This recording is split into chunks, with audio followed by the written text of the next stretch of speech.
reflection in the x-axis. So now remember, reflection in the x-axis is this line. So the graphs gets reflected in the x-axis, okay?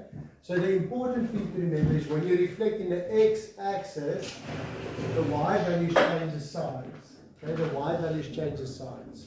Okay?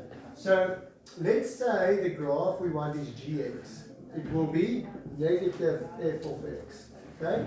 So we're going to take the graph and multiply it by negative. So it's 2 times 1 over 3 to the power x minus 2. The original graph f of x and multiplied by negative. Okay? Then you get the reflection. So when you multiply the negative in, you get negative 2 times 1 over 3 to the power x plus 2.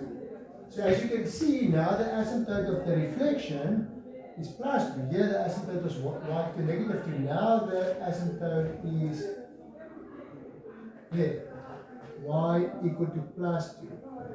And if you substitute 0, negative 1, 1, and you plot them, you're going to see this negative 1 will go to the positive side. Negative 1, 3 will become positive 1, 3. And that 4 will become negative 4. Okay? 4 will become negative 4. So basically, and then this one 0 will stay the same. So basically this part will now look like that. Okay?